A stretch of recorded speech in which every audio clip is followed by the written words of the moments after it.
Well, hello and welcome to Making the Argument. We've got something of a weighty topic today. We've done a shift from what we'd actually planned to talk about. I'm your host, Nick Freitas, a member of the Virginia House of Delegates, but other than that, a good guy.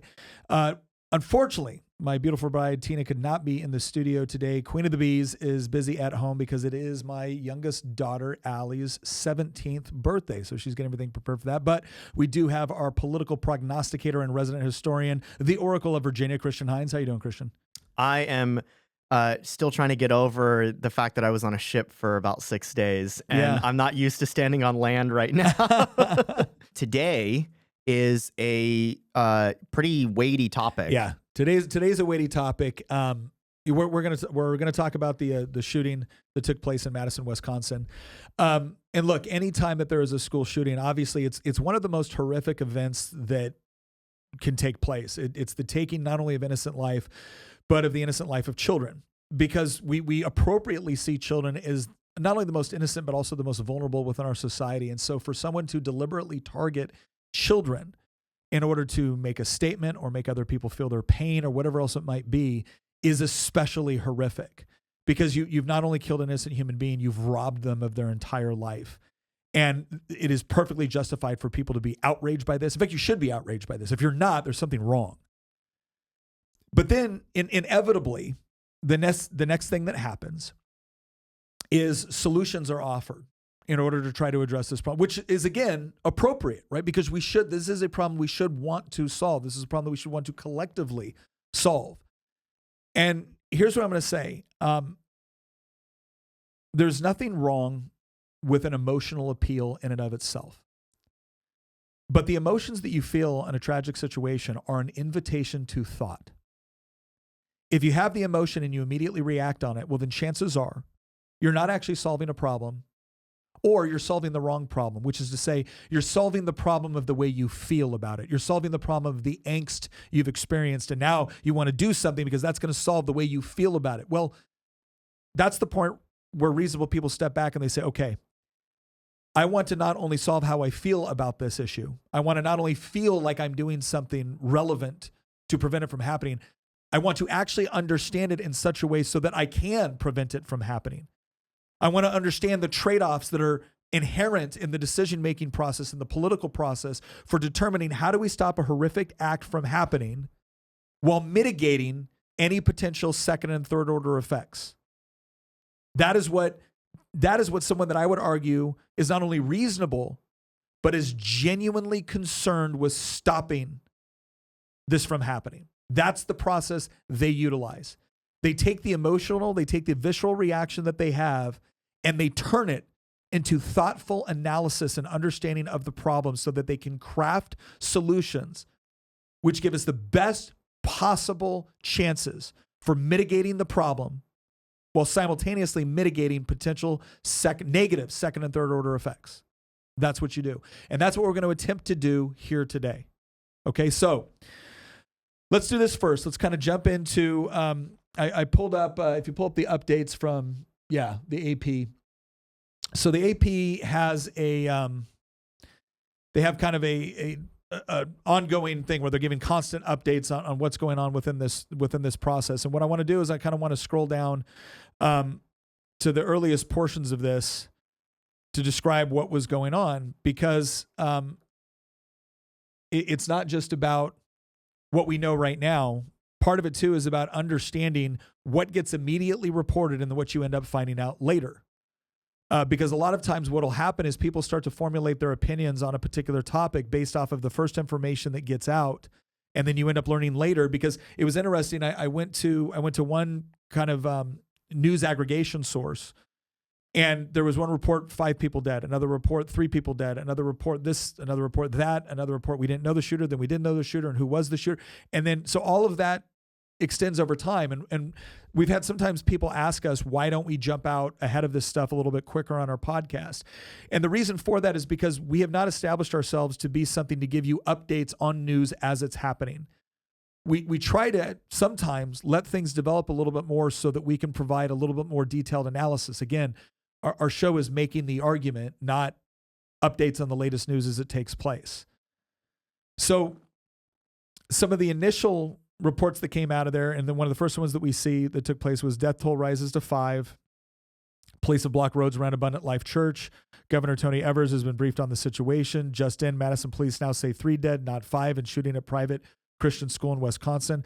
So you see as kind of the headlines change on this, on, again, what's initially reported versus what we know now. Investigators identify the weapon probably used in the shooting. This is the latest among dozens of school shootings across the U.S. in recent years. President Biden has been briefed on the shooting. Now, here's some of the things that we were a little bit more read up on at this point. So what happened was a 15-year-old student. I'm looking up the name here right now because I got to get to the proper article for, we obviously you don't know the name of the student right off the bat. Let me go ahead and push this. Actually, go to the next link that we have here on Twitter, because Andy No was one of the first people to come out there. He says, breaking, I can report that the deceased mass shooter at Abundant Life Christian School. Go to the next link. Not that one, that one. Okay, there we go. Is a 15-year-old girl named Natalie Lynn Rupnow. She carried out the mass shooting in the school library, according to a source she did not identify as trans. The teen girl used the name Sam online and the username Crossixer. She had an extensive online obsession with school shooters and death, particularly the 1999 Columbine high school shooting. Rupnow was a big fan of the KMFDM rock band, which is also referenced by one of the Columbine shooters. She often wore the shirt of the band. Rupnow's online friends identified the X account, which purported to belong to the shooter, and soon after news broke of the shooting. The account's last post is an OK hand symbol in the school's bathroom by the library minutes before the shooting. You can kind of see in the bottom left-hand corner here. It always goes back to Columbine, doesn't it?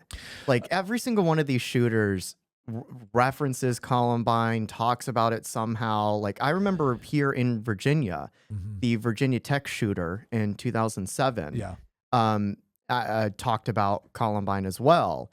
And that ended up being the deadliest mass shooting in the history of Virginia. It killed, I believe, like over 30 people.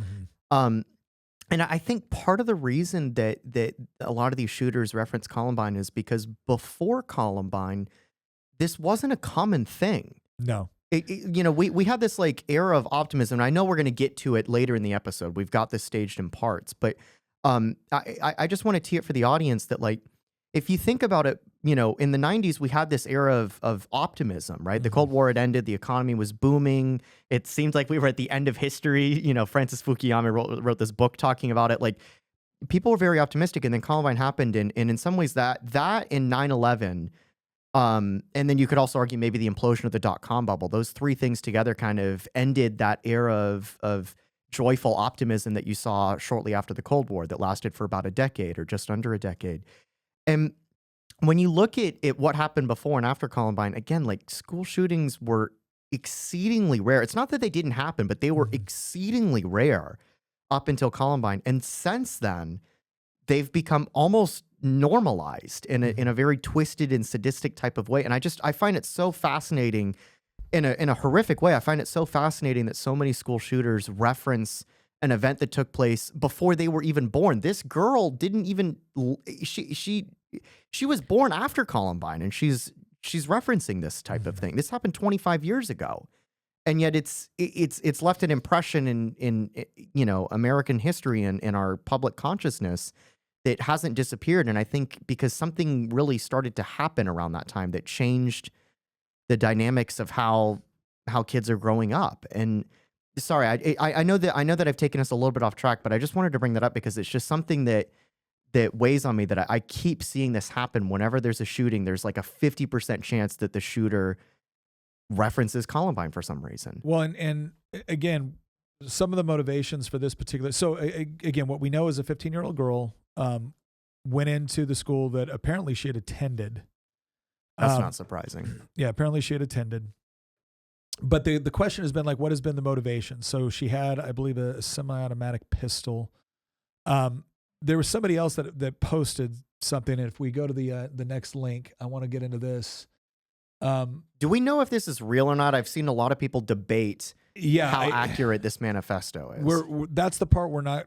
Again, I've looked at whether or not we actually know this right now. It says Anna Slatz published 2 pages from the last known version of the Abundant Life Christian School Shooters Manifesto. The screenshot I published early in this thread is from a purported earlier version Natalie Rupnow previewed for her Discord friends.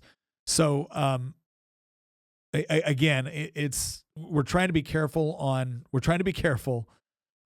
what we know to be accurate and what we're not sure, what is still some speculation. So I think at this stage, what we have is some indication that this is, there's good indication that this is somewhat accurate. Okay. Right. So I don't want to say yes, 100% this absolutely happened. But I haven't seen it refuted in such a ways. I mean, again, you have people want to like, is this true? Is that really true? Can you confirm? And I haven't seen anything convincing to me yet, which suggests that, it's inaccurate. So let's just keep all of that in mind. So on page 4 of her manifesto, Samantha says that she acquired the weapons to commit the shooting through lies, manipulation, and my father's stupidity. Her boyfriend says he was aware that there was a gun safe in her house, but does not know how she got access to it. So we'll read this off. My introduction of myself. My name is Samantha Rupnow. I was born on November 7th of 2009, exactly 2 years after Pecos attacked. Incredible. Am I right?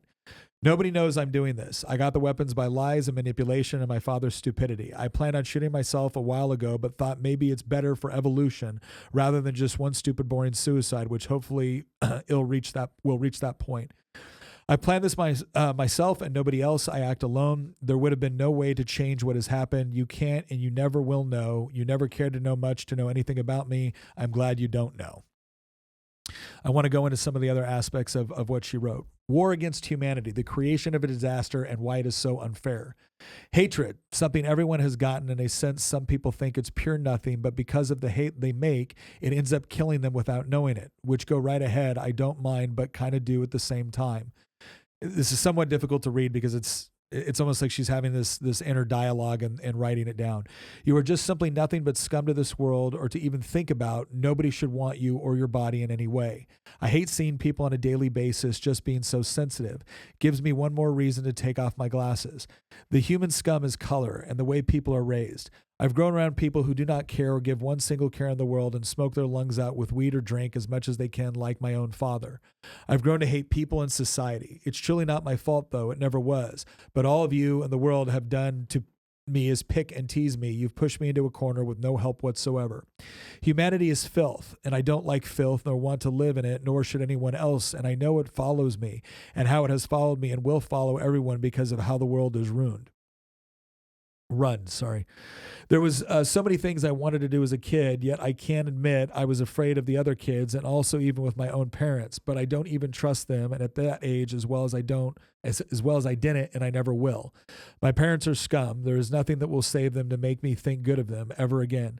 No family to ever trust and to ever trust society. There is 2 people and only 2 people I will trust, one partially and one I would never doubt. I can agree that I don't know what I'm doing with my life, but neither did my parents or anyone around me. I have changed and I will not go back to that ever again. I'm hardened and I'm different. This situation and the situation of my lifetime is to get the F out moment and don't come back. I will never go back and nag my way through life. It's not even my fault, though. It's everyone else's. It has to be theirs and not mine. It's pure idiotic from people to cause this, but it's a good thing that this happens.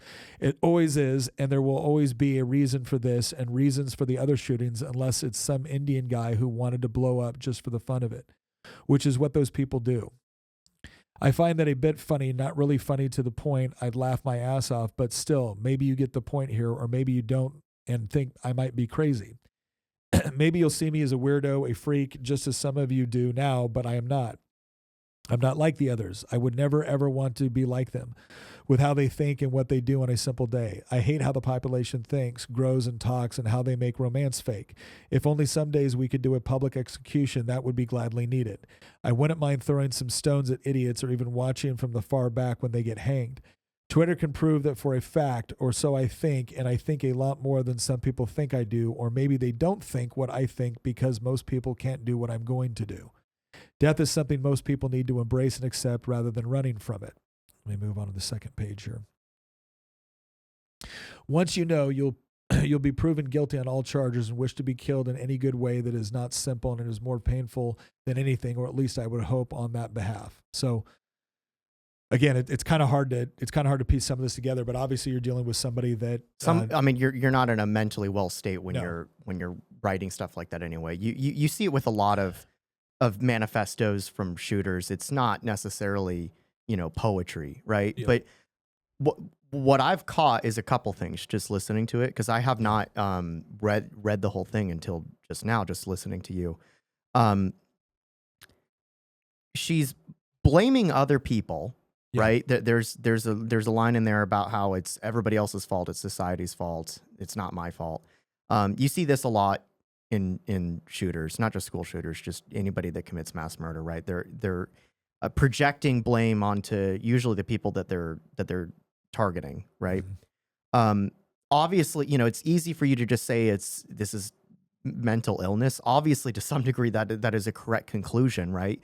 But what I think that is happening is, in some ways, it's a deeper crisis than just mental illness. I think that what happens quite often is when something like this takes place, you get two responses. The left says it's the guns, right? We already know their argument. I mean, it was within hours of this happening that Joe Biden was coming out there saying Congress needs to act, and you had Tony Evers, the Democratic governor of Wisconsin, saying, the legislature in Wisconsin needs to act. We need more gun control.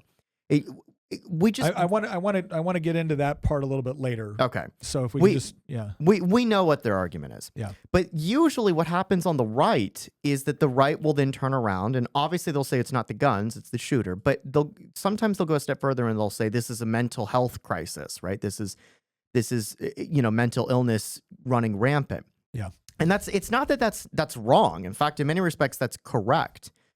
But what I think that we're doing is that we're looking at the end result of something, and we're saying that's the driving cause. And when in reality, that's actually a symptom of a deeper problem. The mental illness that the right points to, which is there, it's objectively there. Mm-hmm. I don't think that that's actually what's causing that. I think that that's actually a more visible sign of an end result of something that is actually much deeper. Well, that's the question that we're going to kind of try to break down. And again, we're not just going to look at this particular shooting in isolation. We're actually going to go through a list of some of the most prominent ones that have taken place over the last few decades.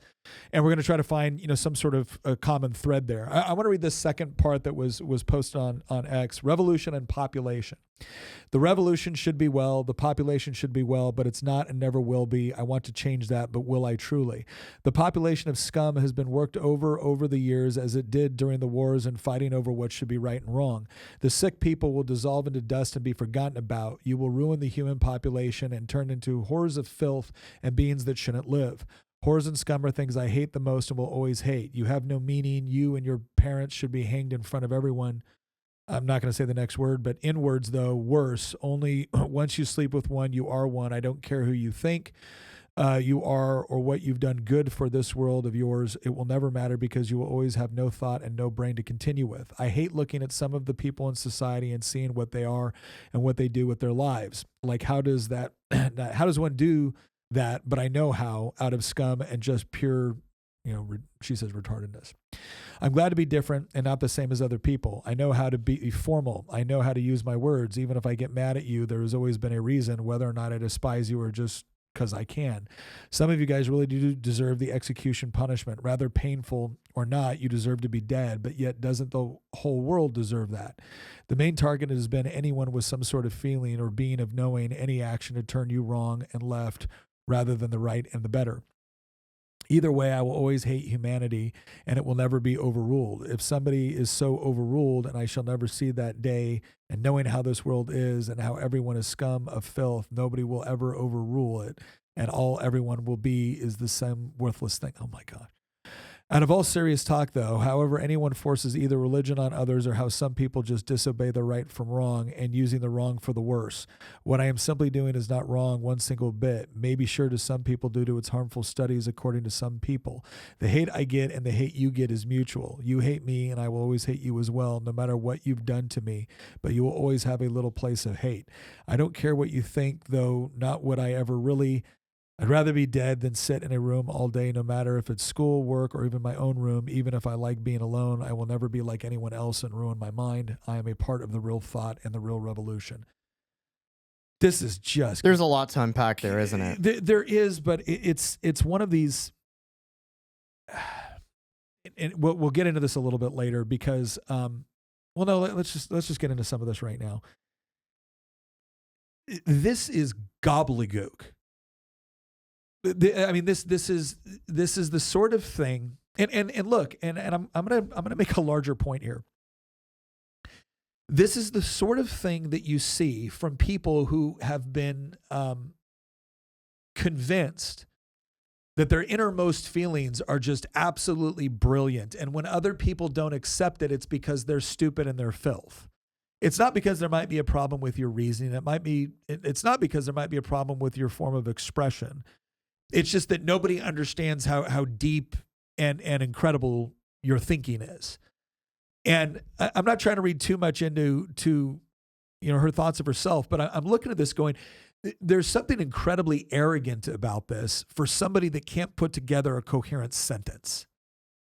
Are you surprised though? Because we talked about this briefly at the start of this podcast. Like, if you're at a point where you're about to go kill a bunch of innocent people, you're probably not in, the sanest of mindsets. You know what's interesting is in preparation. I know that sounds like a cop out. No, it's I get it.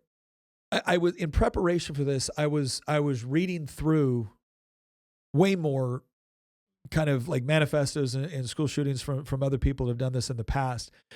And the first one that I started with, let me see if I can bring this up here real quick. Because this kind of goes into the school shootings from others. The first one I started with, because when you look at school shootings or school shootings that took place and they include elementary schools, middle schools, high schools, universities, the whole deal. And there's a kind of a significant difference between school shootings that took place 100 years ago versus ones that have taken place recently. So for instance, there was one in 1764, which was, largely it was during wartime that was taking place. And I'm not saying that made it justified. That I'm was just saying 7 Years' War? It was the Pontiac's War. So it was perhaps the earliest shooting to happen in school or college property, and what would become the United States was the notorious Enoch Brown School Massacre during the Pontiac's War. 4 Delaware American Indians entered the schoolhouse near present-day Greencastle, Pennsylvania, and shot and killed schoolmaster Enoch Brown and 9 children. Right, so this was during war with Indians, kind of on the frontier. 1893, the Plain Dealing, Louisiana. During an evening school dance at Plain Dealing High School, a fight broke out. When the smoke cleared, 2 students were dead. 2 more were fatally wounded. The high school's Professor Johnson was wounded in the arm. 1898, during the school exhibition, a group of young men tried to break up a student performance. When the teacher Fisher tried to throw them out, they turned on him. Audience members joined the fray. The fight resulted in deaths. And then you don't even see another.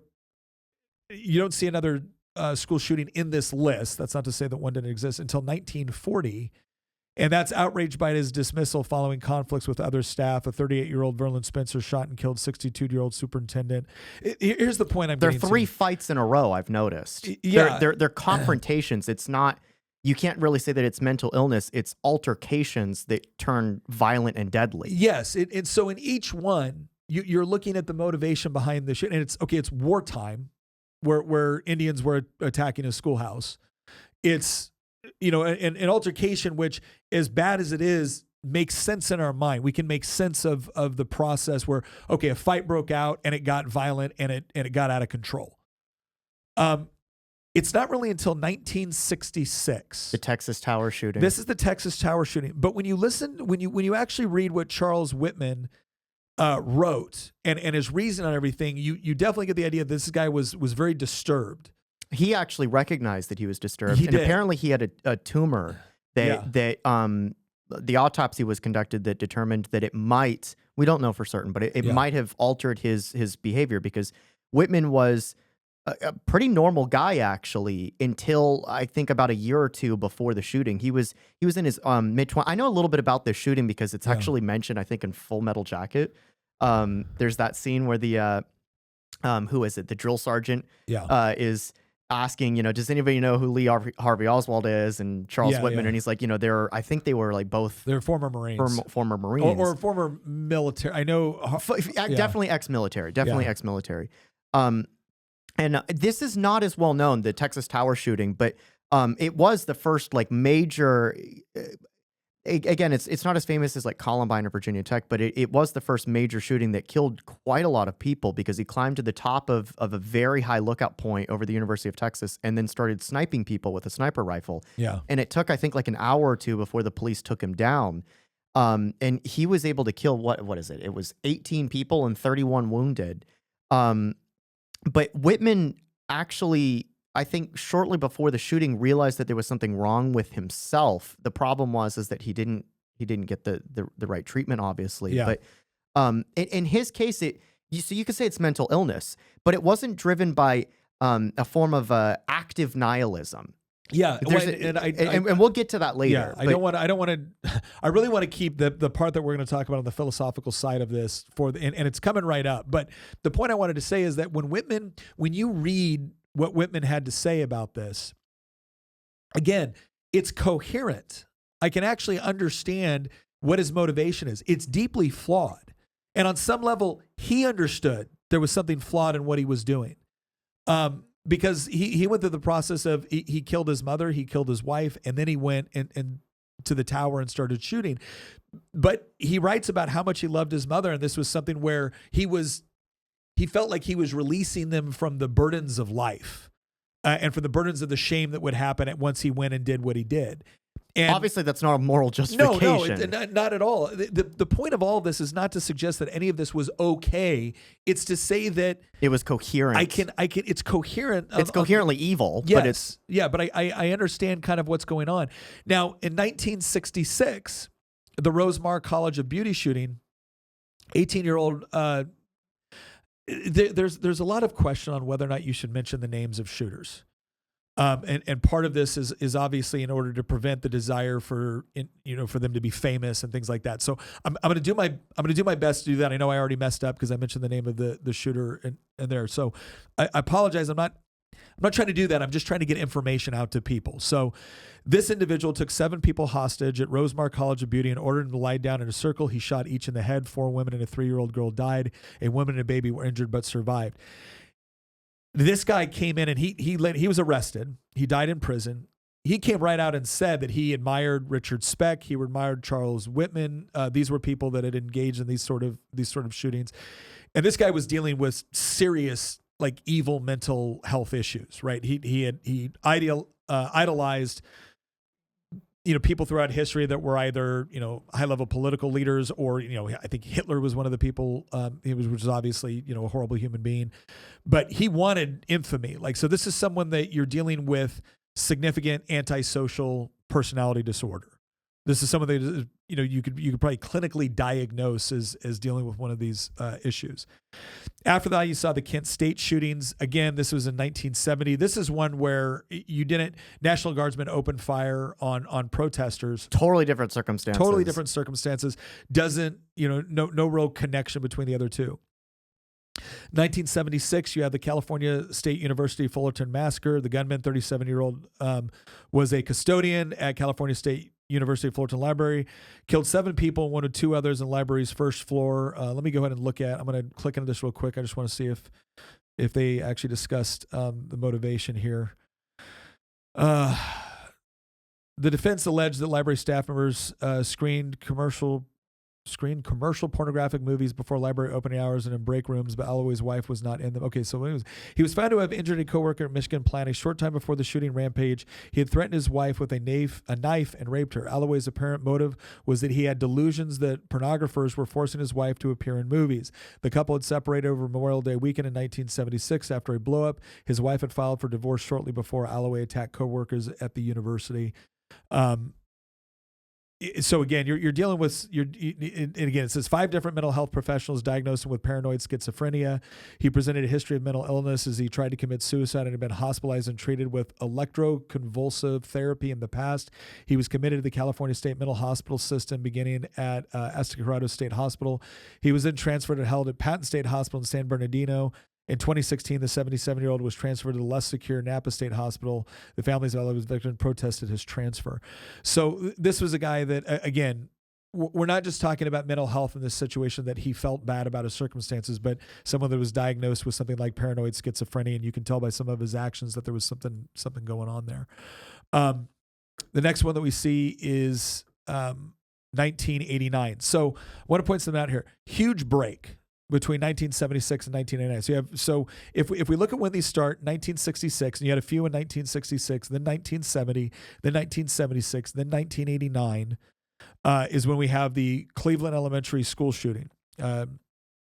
24-year-old fatally shot 5 children and wounded 32 others at the Cleveland Elementary School. So I want to back up here a little bit to this one that we saw at California State University Fulton Massacre. This was another one, too, where this individual was dealing with significant mental health issues and then went to his place of work and started shooting something. The only reason why I point this out is, again, this is a little bit different than a student that is going in and shooting people, or a minor going in and shooting people. The motivations seem to be different. It's not to say that there aren't mental health issues, but there's a difference between something that has been diagnosed as something versus someone that is clearly disturbed, but is not a clear-cut case of the same diagnosis. When you get into the 1989 Cleveland Elementary School shooting, the individual, and this is another thing I want to point out here, because sometimes you have to read into this a little bit more. So this is also referred to as the Stockton schoolyard shooting. And when you look at the motive, what Wikipedia tells you is, and it's in the little box here. If you click into it, it'll show you the Stockyard school shooting. You know that thing that they put on the top right-hand side, which gives you kind of like a lot of like the fast facts of the location, date, target, the info type, box, weapons. Yeah. On the bottom it says motive inconclusive, possible suicidal ideation, rage, and or revenge with xenophobia accompaniment. This is what it says. Okay, but let's go down here and look at the actual report right here in Wikipedia. Suicide of the perpetrator. At approximately 11:38, the shooter committed suicide by shooting himself once in the right temple with a Taurus 9mm pistol. He had fired 106 rounds of ammunition, the vast majority at or in the direction of children. Within the space of approximately 3 minutes, he was still alive when emergency responders first observed his body lying on the fringes of the playground at 11:50, although he died of his wounds shortly thereafter. Prior to embarking on his spree, Purdy had symbolically dressed in combat fatigues, including a green flak jacket worn beneath a camouflage shirt upon which he had inscribed PLO, which is the Palestinian Liberation Organization, Libya, and death to the great Satan. His identity was quickly established upon documents upon his person. A subsequent autopsy revealed no traces of drugs or alcohol in Purdy's bloodstream, although traces of caffeine indicated he had likely drank a final cup of coffee shortly before his death.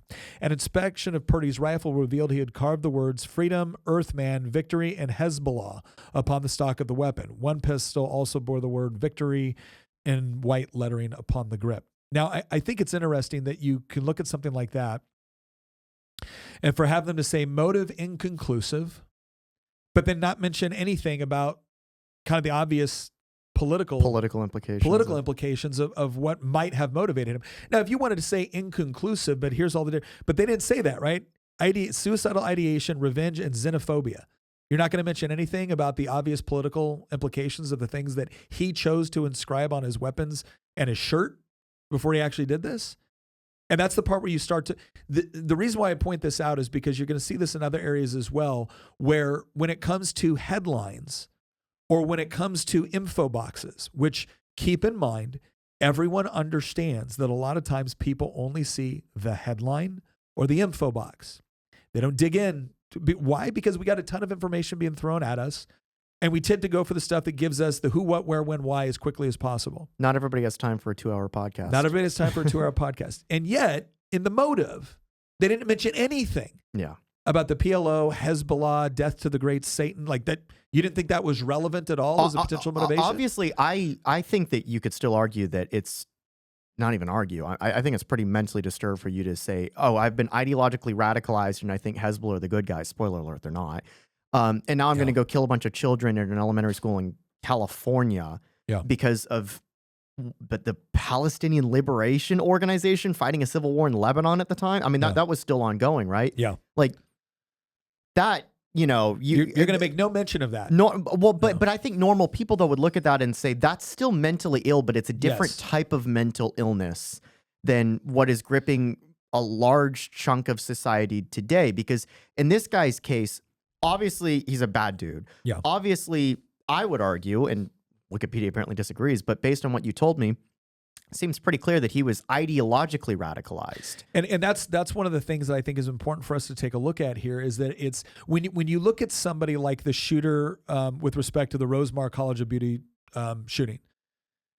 From the little bit I've read on that, this guy was motivated by the desire to be infamous, right? So that you can clearly look at that as antisocial behavior, where he wanted to kill people for the sake of killing people. That seems to be his predominant motivation. And again, I don't claim to be an expert on the individual, or the circumstances, but that seems to be the motivation.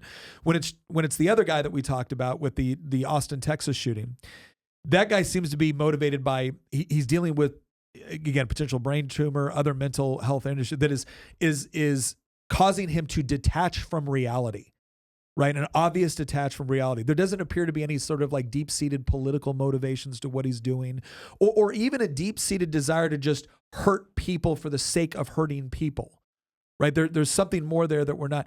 On a lot of the other ones that we discussed, there seems to be motivations around, again, it's the Indians that conducted that attack, right, in the 1700s thought that was just a legitimate military target, right? On other ones, it's people got angry with each other, a fight broke out, and it escalated, right? And each one of these things, we're noticing different patterns which influenced why people chose to do what they did. But as we get into the 60s and later, we're starting to notice more significant, mental health issues, antisocial mental health issues, because there's a whole range of, you could say depression is mental health. There's a lot of people that are depressed that don't pick up. Unfortunately, it's a catch-all term. Yeah, they don't hurt anybody. We're talking about like serious antisocial behavior that starts, and again, some people will argue that no, we just did a better job of identifying it after the 60s. Okay, maybe not. We'll see. University of Iowa shooting. This was Gang Liu, who was he was in the United States. Again, he conducted the shooting, and it appears that it was motivated because he was frustrated about not getting a position that he wanted. He felt like he wasn't properly appreciated for his work, and that was his motivation. 1992 Lyndhurst School shooting. Former student, 20-year-old shooter, killed 3 students and 1 teacher and wounded 9 other students and a teacher before surrendering to the police. 1998. So again, you see a jump here. 91, or you see the jump between, you have 89 to 91, and then 92, you have this shooting in Lyndhurst High School. 1998, so a bit of a separation. Craighead County, Arkansas. That's Westside Middle School. And this one was disturbing on a different level because it was a 13-year-old and an 11-year-old that actually carried out the shooting. That's really young. Really young. I think one of the youngest, if not the youngest. But and again, it was really strange. Following the shooting, Johnson's attorney claimed that one of the shooters had been sexually abused when he was 6 and 7 years old by a family member of the daycare where he was placed. 1 year before the shooter, then aged 12, was charged with molesting a 3-year-old girl while visiting southern Minnesota with his family. However, the record of the case was expunged because of Mitchell's age. The other shooter was arrested. He actually... What was kind of disturbing about this too is that because they were so young when they carried it out, they actually got out of jail fairly young because there were limitations on what they could be, how long they could actually be in jail, even despite the fact that they murdered 4 students and wounded 10 others. 1998, the Thurston High School shooting. After killing his parents at home, this 15-year-old drove to Thurston High School where he killed 2 students and wounded 25 others. After pleading guilty, he was sentenced to 111 years. And then we get into 1999, which is Columbine. And this is where it all starts to change. After Columbine, you start to see this lead up within the 80s and 90s where it's still kind of far and few between, but it's becoming more common, obviously. Right, we went through most of U.S. history with very, very few incidences of any of this taking place.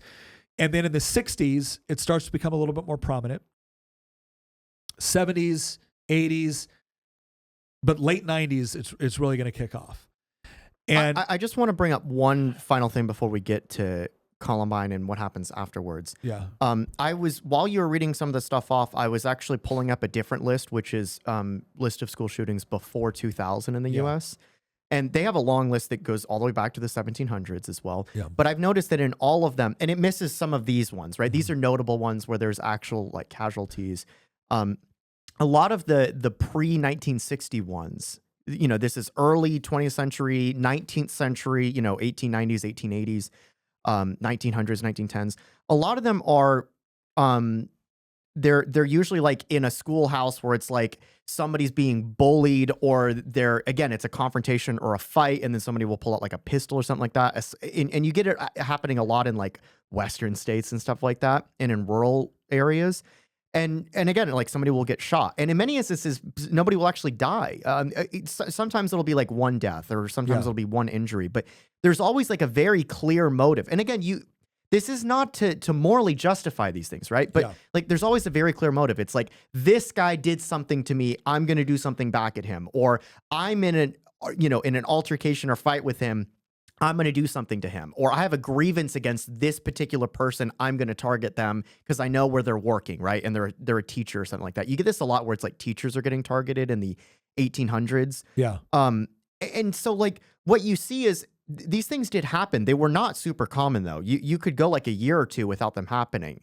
And, you know, keep in mind in a country, one a year in a schoolhouse in the 1890s is not, you know, even back then the United States was a large country. Like it was just not a thing. Like what we think of school shootings today, our conception of it, which is Columbine basically. That's our conception of it. That did not exist in this country 100 years ago. It did not exist. There were obviously shootings, there were altercations, there were fights, and sometimes they would become deadly. But our conception in the modern day of school shootings and the fact that we've kind of normalized them as a society for horrible reasons, right? We've just kind of accepted that they happen. This was not a thing a century ago, let alone a century, you know, let alone before a century ago. This was not a thing 70 or 60 years ago. Yeah. You could argue, starting with the Texas Tower shooting, that it slowly started to change. But even through the rest of the 60s and 70s, it would only be like a one-off type of thing. Well, and then you get Columbine. And so I just wanted to give that background there, because you can look up the list and it's very different from what we're living through now. Yeah. And that, again, that's an important distinction, not because we're minimizing the other school shootings, but because understanding motivation is important. Columbine changed a lot of things here. I want to, the two shooters that were involved in this, I want to talk a little bit about something here, and this has to do with their own writings. They left a lot of writings. They left a lot. I think they're, out of all the people that we've discussed so far, they're the ones that left. They were the first ones to leave kind of more of a complete manifesto, and kind of justifications for their They reasoning. filmed a lot too. Yeah. So the two shooters, again, I'm trying to avoid names. I apologize if I accidentally say one. Both made entries in their journals to topics related to sexuality.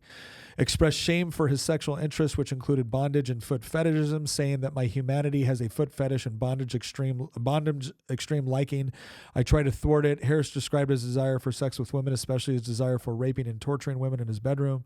Sorry, I mentioned the name again. Also expressed interest in cannibalism, stating that he would like to dismember a woman with whom he could have animalistic sex and eat her flesh. I mean, this is pretty dark stuff. Pretty horrific, dark stuff. Also foreshadowed, so their schoolwork also foreshadowed the massacre. They both displayed themes of violence in their creative writing projects. In December 1997, one of them wrote a paper on school shootings titled Guns in School and a poem from the perspective of a bullet. Another wrote a short story about a man killing students, which worried his teacher so much that she alerted his parents. Both had also actively researched war and murder. For one project, Harris wrote a paper on Nazi Germany, and damn it, I keep saying the name, sorry. And the other wrote a paper on Charles Manson. In a psychology class, one wrote he dreamed of going on a shooting spree. The other one, journals described several experimental bomb detonations. Nearly a year before the massacre, one wrote a message in the other's yearbook: killing enemies, blowing up stuff, killing cops. My wrath for January's incident will be godlike, not to mention our revenge in the Commons. The Commons was slang for the school cafeteria. Tapes.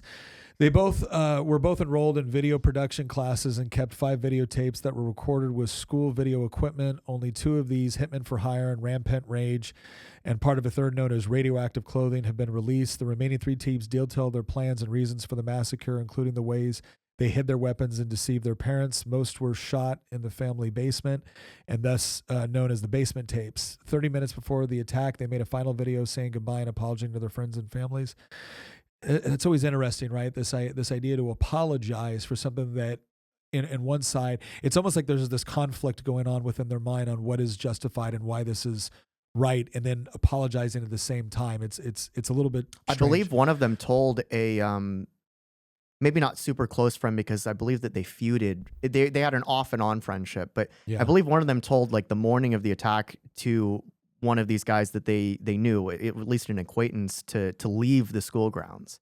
Yeah. And there was another, I can't remember the guy's name, but I know a bit about Columbine. I did some research on it, actually for a project in high school, believe it or not. But there was another guy, I can't remember the kid's name, but there was another guy that was cornered by the shooters in the middle of the shooting, and they didn't kill him. They had a conversation for like 2 or 3 minutes, and the kid was like, I don't want any trouble, obviously. Yeah. And the shooters got upset at him, and he thought he was about to be killed, and instead they let him go. Yeah. Because they knew him. They weren't really friends with him, but they identified that he wasn't like a bully of theirs or something like that. Yeah. And so they let him go.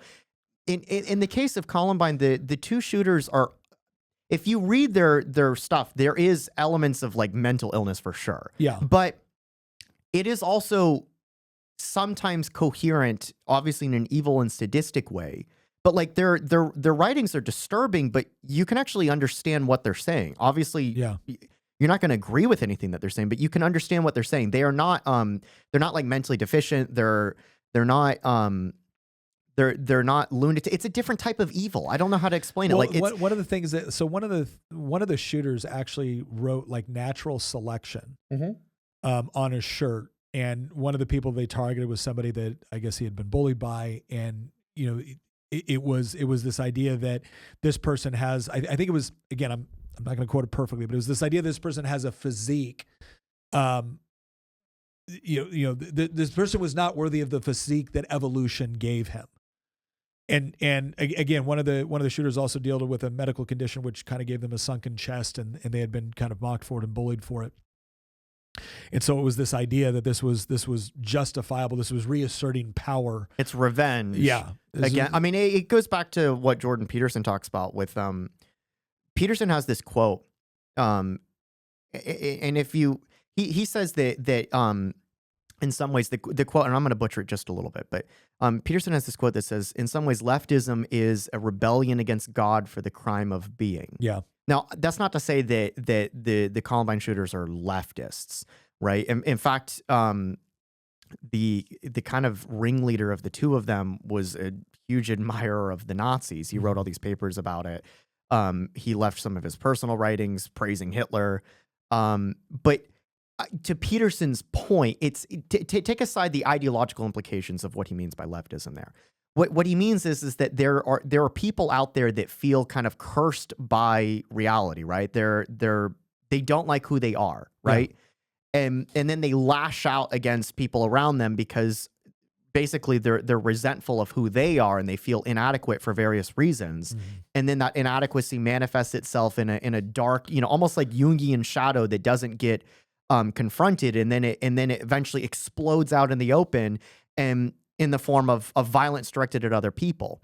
Mm-hmm. And Columbine is a very clear example of it's a different type of mental illness, right? Yeah. It's resentment fueled with a mixture potentially of bullying in some instances, with a little bit of ideological radicalization, if I'm going to be honest, all mixed into this cocktail that results in a pressure bomb that builds until it goes off. And there was no release valve because these kids, kind of closed themselves off from the rest of the world. They stopped forming friendships. They stopped, communicating with their family members and their parents. They I know for a fact that they were actually arrested for some very antisocial behavior, like breaking into people's cars and stuff like that before the shooting. Yeah. Well, it's also important. I mean, obviously, a lot of the emphasis gets put on firearms with this too, but it's also important to understand that they actually created a bunch of explosives that they tried to blow up the school. They plan to detonate as well. I mean, to give you an idea, they brought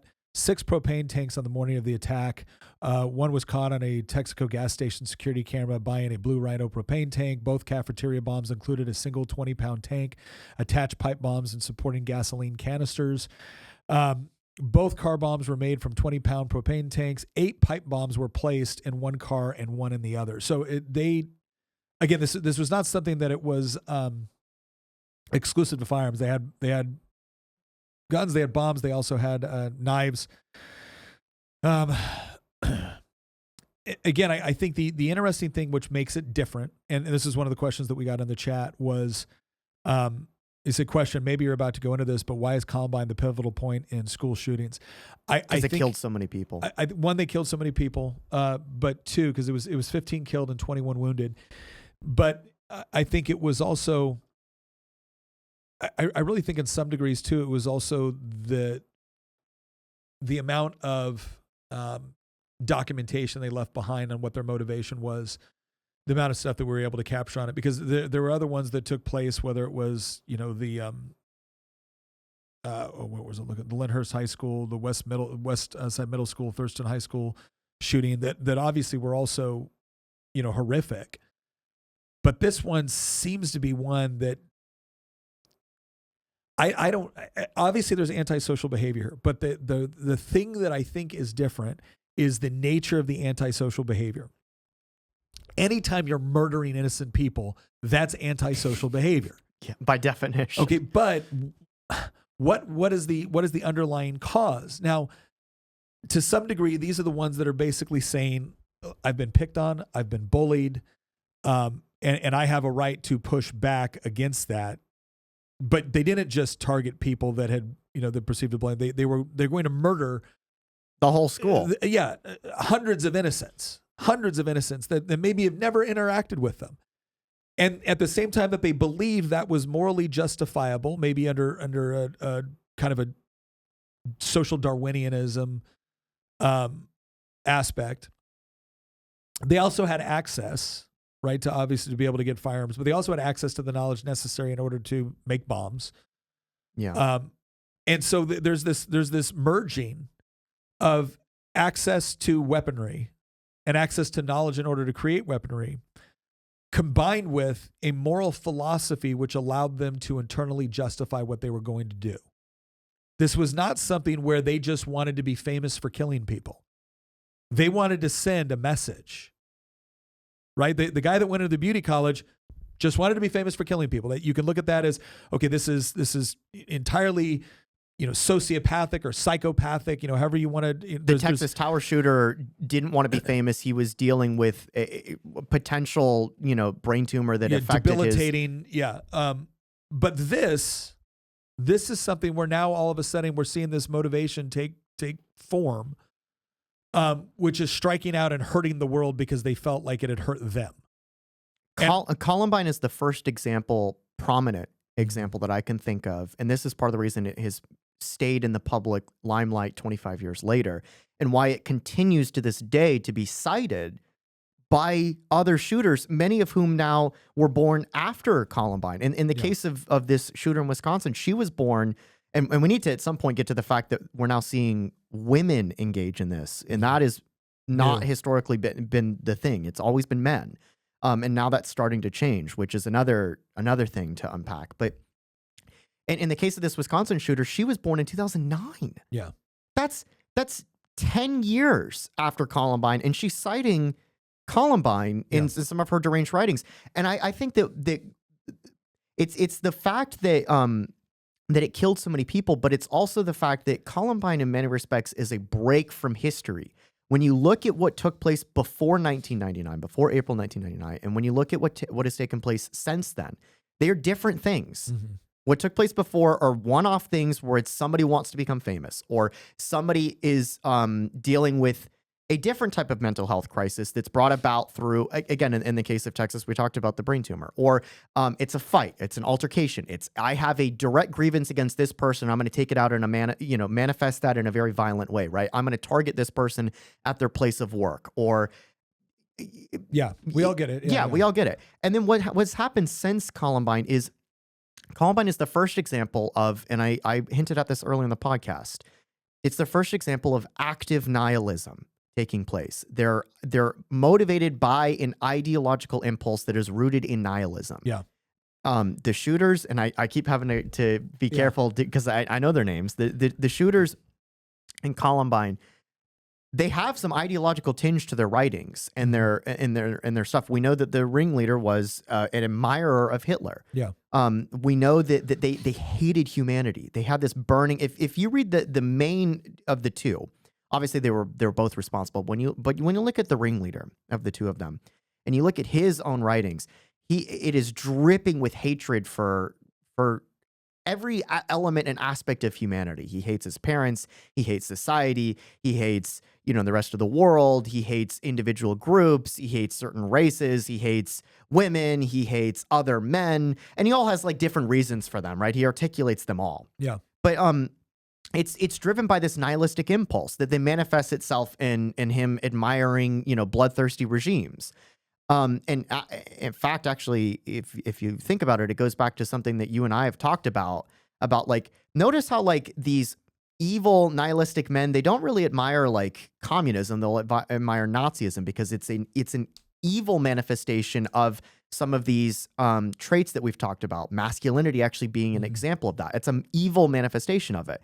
And so it's not surprising when you see them resonate with certain particular regimes and not other regimes. Well, I think it's also something to where, but it's rooted in nihilism is the point that I'm trying to get across. Yeah. Well, and so it's nihilism. Let's look at some of the things that happened since then. So there's been some other school shooting that took place at like colleges and whatnot that again are usually best explained by somebody having an altercation with somebody at work or believing that somebody had but not like going postal, but not associated with a larger like philosophy. There was a Red Lake shooting. This was in 2005 in Red Lake, Minnesota. This was a student, 16-year-old student on a reservation, and he had some writings where he was very frustrated with he didn't like Native Americans marrying outside of other Native Americans. In 2006, you had the West Nickel Mines. This was the Amish school where a 32-year-old milk truck driver killed 5 Amish girls. There on that one, there appeared to be like kind of a sexual motivation associated with that. Obviously, in 2007, the Virginia Tech shooting, which again was associated with mental health issues, but not necessarily an ideological motivation from what I could discern. The shooter in Virginia Tech did praise the Columbine shooters, though. Yeah. There was that connect. There was that nihilism, right? But there wasn't like some sort of direct political motivation. Sandy Hook in 2012, where a 20-year-old killed 26 people and himself. He first killed his mother at their shared home before taking 4 of her guns and driving to his former elementary school. This was one. That's Newtown, right? Yeah, this is Newtown. This was one where this guy was dealing with repeated issues of mental health. And they had eventually had to take him out of school, but there was long-term dealing with mental health issues that went back for a long time. 2013 Santa Monica shootings, 23-year-old went on a killing spree at his home after killing his 55-year-old father and 25-year-old brother. He then dressed in all black, body armor, and wielding an AR-15. Carjacked 41-year-old Laura Siska, shooting 50-year-old Deborah Fine as he attempted to intervene, and then again opened fire on students at a school. This guy just kind of went on a rampage. Now we get back into 2014, Marysville Pilchuck High School, 15-year-old freshman 15-year-old freshman shot 5 students in the school before committing suicide. Another one in 20. So that was 2014. 2015, a 26-year-old student at a community college. This one was. I want to point something out on this one because this is another interesting one. I think with motivation. Notice how they become much more common too. Yeah. So look at the dates. It's like it's now becoming now it's yearly every other year. The package that Harper Merson had given to a student during the attack contained writing in which the shooter stated his motivations. Complained that he had no friends, no job, no girlfriend, and was a virgin. He critiqued other mass killers. Used language associated with the incel subculture. He expressed admiration for the misogynist mass killer responsible for the 2014 Isla Vista killings. I think that was Norway, right? According to the Anti-Defamation League, the issue most raised about the shootings is whether they constitute an anti-Christian or anti-religious hate crime. By some accounts, the shooter asked his victims about their religion before killing them, but others point out that his rage was not limited to religious matters and stressed his mental health history. I always find that's similar to Columbine too. Yeah, Columbine too. They would ask. But and many times they would kill people regardless of. They would kill people regardless. But here's what I find interesting. It almost seems like the moment somebody has a religious motivation for killing someone, especially if it's against Christians, the media bends over backwards to say, "Oh, but they killed non-Christians as well." It's like, "Oh, okay, we're not saying that was their sole motivation." But when somebody walks up to another innocent human being and asks them their religious faith and then shoots them when they answer Christian, maybe that's worth mentioning. Maybe we shouldn't bury that on page 9. Maybe we shouldn't work extra hard to avoid that, because one of the things that you find is common with respect to nihilism is usually an underseated hatred for God. Oh no, that is that's like the original Nietzsche right there, yeah. Right? No, I mean that's not to say that Nietzsche hated God, but what Nietzsche was more predicting, and I think he was actually correct in this regard when he wrote "Thus Spoke Zarathustra" back in the 1880s. He was predicting the death of God metaphysically. Yes. What he means by that. And this is something that I actually highly encourage our listeners, if they get a chance, to read Nietzsche, because he is an important philosopher. You don't need to agree with his worldview, but he is one of those people. He's up there with Gramsci. I mean, I would argue he's up there almost with Plato, that you have to read to understand what is going on, because when Nietzsche wrote "Thus Spoke Zarathustra," it's really Zoroaster, but he spelled it Zarathustra. What he's predicting, this is like in the 1880s. This is a time when the vast majority of the West were religious, deeply so. Yeah, deeply so, right? He was predicting the implosion of all of the metaphysical support structures that organized religion or faith in general provides to society in terms of providing meaning and purpose and grounding and being. And he is predicting, and he is correct in this prediction, that these things are going to implode in on themselves. Now, he gives different reasons why. But they're going to implode in on themselves, and society will become awash with nihilism. Yeah, it'll be a metaphysical catastrophe unlike anything that the world has seen, because everything about people don't even realize this. It's like they're breathing air, right? It's just the air that they breathe, and they don't realize where it's coming from. Like what he is warning. It is actually more of a warning than anything else. When Nietzsche is warning is that everything you think that is an element of society is actually grounded on the foundation of religious belief systems, particularly in the West, Christianity in particular. Yeah. Everything. That includes morality itself. Well, and when you knock that out, those pillars, when you knock those out from underneath it, everything will come crumbling down, including our conception of right and wrong.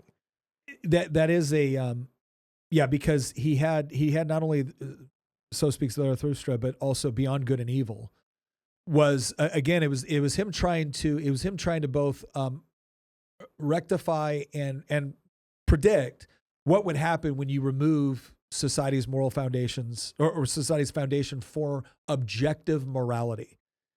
And this is where he gets into the whole concept of the Uber, the Uberman, the Superman, right? And it was the idea that you couldn't just get rid of God, you would have to replace it. And that's very, when he talks about the man going through and talking about God is dead, he goes, my time has not yet come, right? He's essentially saying that as this man is warning civilization that God is dead, he's also explaining, what are we going to do? What are we, the murderers of all murderers, going to do? What sacred rites will we now create in order to replace the old ones? Because they're necessary. And he concluded that the 20th century would be one of the most violent and deadly, because if you do, and this is something that atheists today still have a hard time, I think, recognizing. When you remove God, you by necessity remove the only foundation possible for objective morality. Now, your honest atheists will accept this and will say, yeah, good and evil are just subjective categories that are created by man. They're social constructs. They're social constructs. Christians don't believe that. We believe they're objective constructs given to us by God through revealed religion, right? They think revealed religion is nonsense. But then the way they contend with that is to say that, well, through democratic processes or through natural evolutionary processes, we will arrive at, but there is no objectivity to any of that. Yes. It's purely subjective. Well, I wrote a paper in college once, and I've mentioned this before, but I wrote a paper in college once, and the question that we were asked was, what is the greatest ethical question facing the intelligence community in the 21st century? And most people were going to things like torture, rendition, enhanced interrogation, waterboarding, right? Like these were the ethical issues that were faced. And I responded with postmodernism. And my professor actually called me up and said, what do you mean by this? And I said, in a postmodernist society, morality is subjective. And really it's relative. I said, in a society where we have abandoned objective morality for subjective reality or relative moral relativism, you are going to face people asking very serious questions on what is now acceptable. And some people are going to say, well, it's acceptable based off of the law. Well, everybody knows that there have been a whole category of things that were legal that we now consider to be socially unacceptable. So the law cannot, in and of itself, be the only criteria for determining what is morally acceptable. And some people will come to the conclusion that I must do X, Y, or Z in order to achieve this noble end state. I said, that's going to be the biggest ethical problem that we face. Because if there's nothing outside of ourselves, and I don't just mean us as individuals, I mean as of society, of humanity in general. If there's nothing out of ourselves that we can point to as saying, no, that is objectively wrong across space and time under any conditions, you can't do that. Well, then anything is now justifiable. If God is dead, anything is permissible. Anything is permissible. It is worth noting that Nietzsche was not a materialist either. No. No. I think some people have this idea because Nietzsche is associated with atheism and especially new atheism that he was an atheistic materialist, especially because he's attacking God. And I think a lot of Christians in the West or in the U.S. in general look at Nietzsche very negatively. And I understand why, but they look at him very negatively because he's talking about the death of God. And so therefore they're concluding that, well, this guy is, he's the original edgelord from Reddit, the Christopher Hitchens, Richard Dawkins fan. Nietzsche is, I have to stress this, Nietzsche was not a materialist, but he actually, this is actually why he came up with this concept of the Übermensch, because he realized that humanity, he was actually a huge critic of reducing everything to the material and reductionism and, the atheistic interpretations of like evolution, for example. He was actually a critic of Richard Dawkins, or not Richard Dawkins, Charles Darwin. Yeah. The reason that Nietzsche comes up with his concept of the Übermensch is because he recognized that humanity is going to long for attaching itself to another form of ultimate meaning and purpose to guide itself, and that it is not sufficient to just live in a materialistic world. Yeah. And so when you knock out the traditional religious substructures and then you replace it with nihilism, Nietzsche, in some ways, is saying you have to go beyond that nihilism. This is what the Übermensch is by definition. You must go beyond nihilism. Nihilism is what you fall into when you knock out those metaphysical structures. It's a pit. Yeah. You have to climb yourself out of the pit, and the men who do so, the last men, are in the pit. The men who climb themselves out of the pit, those are the Übermensch that he's speaking to. Now, when you take that philosophy, though, I think he's actually correct in his assumption of the problem. That doesn't mean that I would call myself a Nietzschean. But I think he's correct of what I think history has very clearly vindicated his theory of what he thought was going to happen. Mm-hmm. Because what has occurred since then is you've seen the implosion of traditional metaphysical moral substructures that are grounded usually in traditional religion, right? You've seen the implosion of right and wrong. You've seen moral relativism. You've seen atheism. You've seen nihilism, and it's all the type of nihilism that Nietzsche's warning about, right? It's the last man. We're becoming the last man. Now, there's a dark side of what Nietzsche calls for, right? It is not sufficient to just simply say, oh, so therefore we need to become the Übermensch. No, because the Nazis tried to become the Übermensch, Yes. right? Like, and a lot of these type of people that engage in things like school shootings, what they're doing is, this is why I said earlier, active nihilism. There are two different types of nihilism. There's active nihilism and there's passive nihilism. When you destroy traditional metaphysical belief systems in the form of the death of God that Nietzsche warned about, what you will see temporarily is a replacement, a desire to fill that void.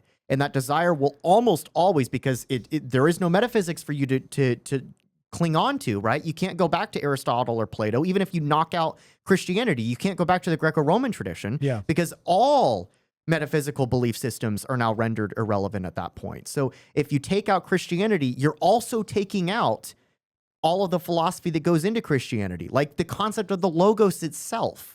Right? And so now there's a desire to replace that with something. And that desire will manifest itself in violent and incredibly destructive ways, because there is no guiding principle. And so the three examples that I can think of that are incredibly destructive that took place in the early 20th century, just like Nietzsche predicted, is Nazism, communism / Marxism, and anarchism. And I mean that in the violent left-wing anarchist way. Look at what happened with all three of those movements, though. Nazism destroyed itself because it started a world war that it couldn't win and just obliterated Germany. Communism eventually exhausted itself because it is not connected with reality. Certainly economically, it's not connected. It's totalitarian. It's repressive. It destroys its own. It sows the seeds for its own destruction because it is inherently an atheistic, materialistic, nihilistic philosophy that is simply grounded in the dictatorship of the proletariat, right? And anarchism did the same thing. I brought this up in a podcast that we did, I think, like about a month ago, that when you look at anarchist political movements, it's similar to this. It's similar to school shootings in the sense that they were killing kings and emperors and presidents, our own president, William McKinley, and prime ministers. Anarchists were the biggest terrorist group in the world in the 1890s and early 1900s. And now they sell T-shirts at Hot Topic. Because they went from active nihilism, which is violent and destructive, to passive nihilism, which is a form of nihilistic hedonism. And so if you want to get really metaphysical about this, what I think has happened is that the reason that you're seeing an explosion of school shootings is for the same reason that you saw there's second and third order, degrees to this, right? It's not one-to-one separated. It's separated by a couple, degrees of separation. But the same impulse that is driving school shooters is the same impulse, but not nearly as articulated, that drove anarchism, Marxism, Nazism. It is a desire to rebel against the nihilism that has gripped the world and to build a new form of meaning somehow. In this case, it's an individual sense. I'm rebelling against this world that I hate. I'm rebelling against... But in these ideological movements, it's a more organized form of rebellion. And again, you see that. So I want to get through a couple of these other ones because I really want to dive into this. But like in Uvalde, Texas, you see in that shooting too, there's also this, again, homage back to Columbine. There's this sense of hopelessness combined with mental health issues, and looking at the shooter looking up the word sociopath several times in order to try to determine what it is that he's mentally dealing with.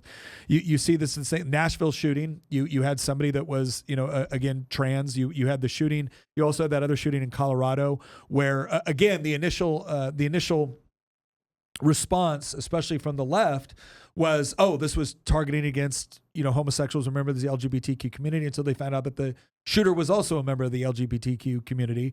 And this is one of the problems that we see, is that the type of shootings that we're taking now is that there is a combination. So we used to be able to explain it one way, then we explain it another way, and now I feel like you have a combination of explanations. And mental health has become the easy way. Again, if you're on the right and you don't want to make it about guns, you say mental health. If you're on the left, you just make it about guns. And the question is, and the problem is this. And again, for anybody that is actually interested in solving a real problem instead of just how they feel about a problem, or is using a current problem in order to try to advance a political objective that they already possessed, right? If we're actually looking at real problems here, then here's what I would ask. Guns have been prolific in the United States since our founding. We're about to celebrate our 250th anniversary in 2026. Guns have been prolific, private ownership of firearms, prolific in the United States since our founding. The ownership of semi-automatic pistols and rifles, prolific in the United States for at least 100 years. The sort of school shootings that we see are a relatively new phenomenon. Now, some people will question that, right? CNN keeps thinking there's been 83 school shootings in the United States in 2024 alone. That's what they'll say. Now, again, they're also including things like gang violence. They're including things like gang violence that actually were happening. We're not being tracked at the same rate. They definitely fudge the numbers. They'll include things like a firearm accidentally going off like in a car. Yes, in the parking lot. Or somebody that had nothing to do with the school and nothing to do with trying to hurt kids and it's a school shooting. So again, there's a motivation there, right? But what is new since the 90s, right? We saw some of it in the 80s, but what's really Columbine forward is that we are increasingly seeing shooting, which you have to connect the philosophy to it, because when I look at a relatively new problem, when someone says to me that the problem with school shootings is guns, to me that almost makes as much sense. It's not quite as bad, but it almost makes as much sense as saying school shootings. The problem is schools, right? Because if we take out the guns, maybe we'll have fewer school shootings. Okay, well, great. If you just got rid of schools, you'd have fewer school shootings. Does that make sense? No. You know what analogy that I think of, mostly because I love history? It is the equivalent of you saying the Nazis invaded Poland because they had tanks. Yeah. Well, but here's it's the underlying motivation that we need to take a look at if we're serious about confronting the actual problem. Because here's what I will say. If you point to, like in every single one of these cases, right, you usually have a semi-automatic pistol, a semi-automatic rifle, or both, right? Okay, is that new to the American population? No, not at all. Not at all. Over 100 years, Americans have had access and generally owned semi-automatic pistols and rifles. Okay, so what has happened over the last 30 years? What is new? Because it isn't Americans' access to semi-automatic rifles and pistols. That is not what is new. Schools existing, not what is new. Why this? And what I find is that so many of the politicians yelling the loudest about this, offering their solutions, it's the guns, never seem to have an answer for that question.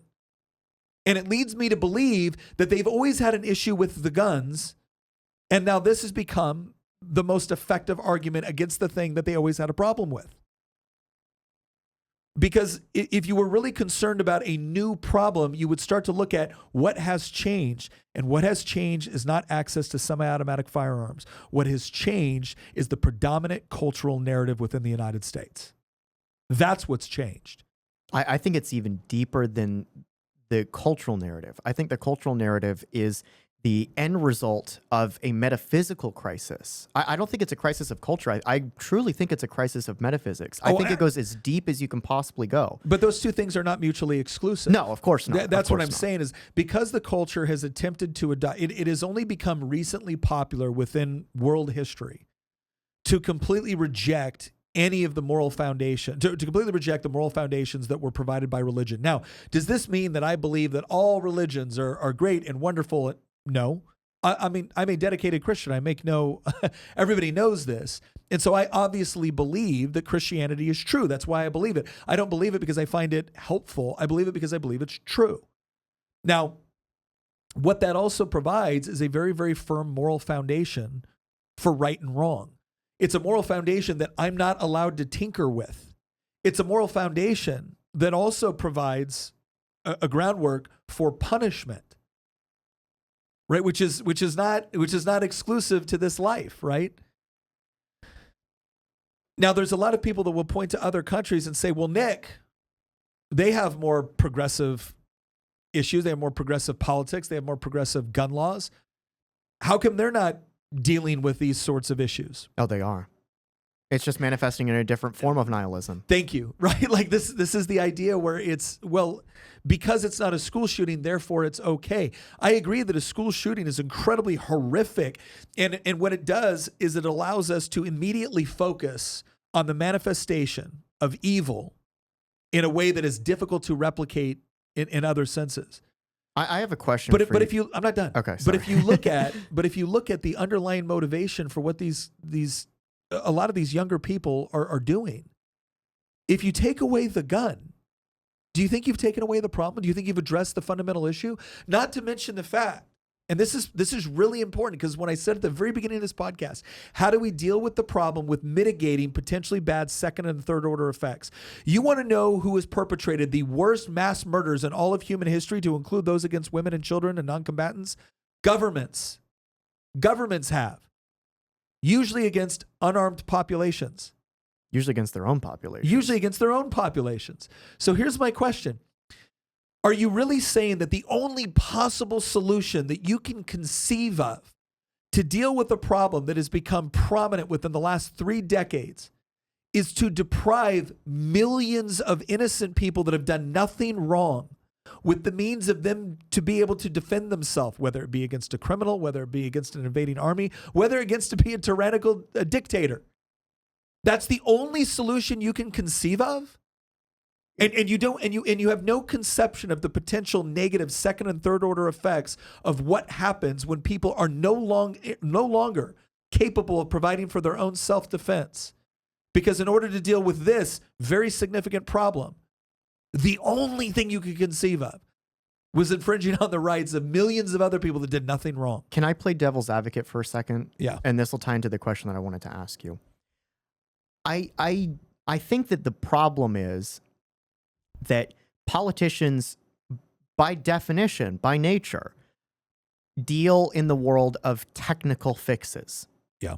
Politicians they can also screw things up, right? They can make technical flaws as well, right? But politicians can be, I'm not saying they are, right? I just understand this. I'm not saying they are. But politicians can be good at fixing issues like the tax code, right? Or a regulatory environment, or transportation. Again, I'm not saying that they are. We know that they're Go ahead. They're usually You've caveated not, right? sufficiently. But though they deal in the realm of technical fixes, right? This is actually a criticism that we make, right? That the managerial class is taken over everything in society and wants to consolidate power in their hands. And so there's also a negative side of this. But by definition, politics and politicians, they deal in the world of technical fixes. Can we reform the tax code? Can we reform the regulatory code? Can we reform healthcare? Can we reform, how we deal with infrastructure projects? They cannot deal with questions of existential metaphysical importance. They can't. That's not what they do. How do you legislate you can legislate a solution? Ask Javier Milei. You can legislate a solution to an inflation crisis. Mm-hmm. You can legislate a solution to mass unemployment. And from a libertarian perspective, you can say, get the government out of it, cut, right? But the fact is, you can clearly cut positions, you can cut funding, you can implement an Austrian style monetary policy. You can basically just look at what they're doing in Argentina, right? You can legislate fixes to those type of problems, and I enthusiastically endorse all those. You cannot legislate. What part of the tax code do you change to fix nihilism? What part of the tax code or the regulatory structure, or the budget can you change? Can you tinker with to deal with a crisis of metaphysics? And so the devil's advocate, and this is the question I'm going to present to you, Nick, especially because you are a politician. You're one of the few good ones. Well, I think that's true. I've known you for years. Go ahead. Like, what do you understand the impulse of some of these people on the left? And I'm actually going to give them their due diligence here to play devil's advocate. I think that what they're doing is that they're doing the only thing they know how to do, which is implement a technical fix to what is ultimately an existential metaphysical problem. And so they look at this and they say it's the guns, because what else can they do as a politician? They can't fix the eroding foundations of Western civilization. They're a politician. They're not a philosopher. They're not a theologian. they're a politician. And so, like, do you think that that's why you get, whenever something like this happens, a politician says, we need to do something about guns? And then the second follow-up question is going to be, we know you can take all the guns away and this doesn't fix the nihilism problem, right? And we also know the second and third order effects that are many cases historically quite negative when you disarm a populace, right? And so we on the right will defend, you know, all the way to the very end, the Second Amendment, because we know that for a variety of reasons, this taking guns away does not fix this problem, and it actually could create a whole nother problem that is the 20th century is filled with examples of how that is a bad thing. Yeah. But I understand why people on the left want to do this, and I don't think it's just because they want to disarm the public. Well, some people do, but I think they're just dealing with technical problems. And so then the second question, and then I'll hand the mic back to you, is what do we do about this? Okay, so the first one I'm going to say is that if I'm being as generous as possible, I completely understand the person that doesn't understand much about this issue, doesn't understand much about the motivations they're going throughout their life. They're doing their job and they're trying to figure out, like, okay. Well, if the problem is that people are picking up guns and they're going, well, then we need more controls over access to firearms. And there are certain conditions in which that makes sense, right? There's certain conditions where, you know, people have been locked up for mental health issues and significant antisocial behavior, that it makes sense to say, okay, yeah, you probably shouldn't be walking around with a gun. There's other, so I will say that the generous interpretation is, yes, there are some people that I think honestly look at this seems fairly simple to them, and they want to do something. This seems simple. Plus, they look at other countries. They look at maybe Europe. They look at the UK. They look at Australia. They look at Canada, and they think, well, this doesn't seem to be the same issue over there. They have stricter gun control. So causation, correlation. The stricter gun control actually led to, you know, fewer instances happening. It's a small price to pay, right? And then they look at it as a trade-off, because in their minds, they see guns, especially if they don't own any, or especially if they see guns as something that you have for sport or for hunting, in large part because they have lived in a civilization which has been generally free from invasion, from crime. And people will look at that and kind of like, oh, you think we're free from crime? By historical standards, absolutely. By historical standards, you live in a relative sense of peace and prosperity that has just been unknown. So for them, it doesn't translate. Why do I need, when in the United States have we needed firearms last in order to protect ourselves from an invading army? And the conception that their own government would come in and, you know, massively repress them is either something that they think is absurd and would never happen, or if they chose to, there was nothing you could do about it anyways, because what are you going to do with your AR-15 or your pistol? So for them, this is an easy trade-off. I understand that reasoning, right? And I don't assign to them negative intent, but I think they're wrong. There are other people that I think absolutely believe that they are in a privileged place within society. And a lot of these people are elected politicians. And they understand the direction that society needs to go. And what firearms in the hands of private citizens represent is a barrier to them being able to carry out what they want. Not because they want to engage in massive execution of people, even though there's some politicians that do. Just go look at some of the speeches given by South African politicians right now. But because they honestly believe that the possession of the firearms by private citizens instills in them a capacity for rebellion. Not just a physical capacity for it, but an intellectual capacity for it. The idea that they are now empowered on some level to say, you can cross this line and no further. And in the minds of the well-meaning politician, that's an impediment to achieving not what's just best for the politician, but what they genuinely believe is best for the gun owner. And this goes back to the C.S. Lewis quote, right? The moral busybodies. The people that will torment you without end because they do so with the approval of their own conscience. It is the people that genuinely believe they're doing it for your own good that are capable of tormenting you in ways that the person that is just motivated by greed or avarice wouldn't even conceive of.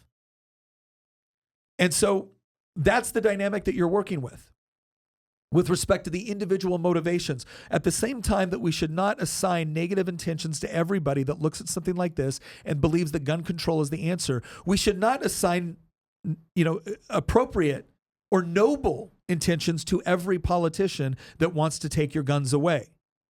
Some of them have found a whole host of moral justifications to infringe on your rights and your freedoms because they believe it's for your own good. Very few of them want to do so because they deliberately want to target you, although that's becoming more prominent again. That's the oppressor-oppressed dynamic. That's the politicians that the moment you say something, it's, oh, because you're white. Believe me, that politician is not as far away as you think from putting you in a concentration camp. No, if they're attacking you for immutable characteristics, look at South Yes. Africa is actually a good example of that. Yes. So I want to clarify. It's important to, while we do not automatically assign negative intent, we also don't dismiss that negative intent actually exists. Totally agree.